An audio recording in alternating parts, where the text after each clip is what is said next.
2013 সালে শাপলা চত্বর হত্যাকাণ্ড মামলায় সাবেক মন্ত্রী আব্দুল লতিফ সিদ্দিকীকে গ্রেফতার দেখিয়ে কারাগারে পাঠিয়েছেন আন্তর্জাতিক অপরাধ ট্রাইব্যুনাল। তার বিরুদ্ধে হত্যাকাণ্ডের ষড়যন্ত্র ও পরিকল্পনার অভিযোগ এনে আনুষ্ঠানিক অভিযোগ দাখিল করেছে প্রসিকিউশন। এর আগে বুধবার তাকে গ্রেফতার করে ডিবি পুলিশ। ডিবির হাতে গ্রেফতারের পর বৃহস্পতিবার শাপলা চত্বর হত্যাকাণ্ড মামলায় ট্রাইব্যুনালে হাজির করা হয় সাবেক মন্ত্রী আব্দুল লতিফ সিদ্দিকীকে। আন্তর্জাতিক অপরাধ ট্রাইব্যুনাল 2-এ তাকে তোলা হলে গ্রেফতার দেখিয়ে কারাগারে পাঠানোর আদেশ দেন আদালত।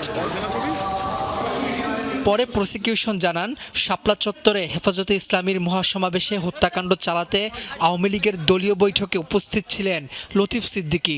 তার বিরুদ্ধে ষড়যন্ত্র ও পরিকল্পনার সাথে জড়িত থাকার অভিযোগপত্র দেয়া হয়েছে। আওয়ামী লীগের সভানেত্রী ধানমন্ডির কার্যালয়ে পূর্ব পরিকল্পনা মোতাবেক তৎকালীন প্রভাবশালী নেতা এবং নীতি নির্ধারণ পর্যায়ে যারা ছিলেন তাদেরকে নিয়ে একটা বৈঠক করেন। আওয়ামী লীগের ওই সিদ্ধান্তে বলেছিল যে ঢাকা ছাড়ুন, না হলে ভবিষ্যতে ঘর থেকে বের হতে দেব না।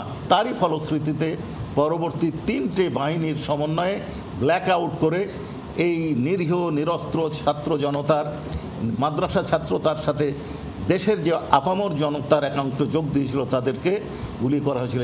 তার ভাই আব্দুল কাদের সিদ্দিকীর দাবি, লতিফ সিদ্দিকী বৈঠকে উপস্থিত ছিলেন না, এমনকি কোনো নির্দেশনাও দেননি। নিষ্কলুষ মানুষকে অন্যায়ভাবে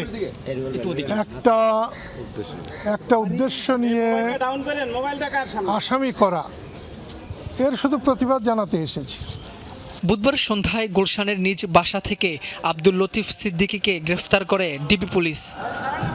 রাব্বি হোসেন, যমুনা নিউজ, ঢাকা।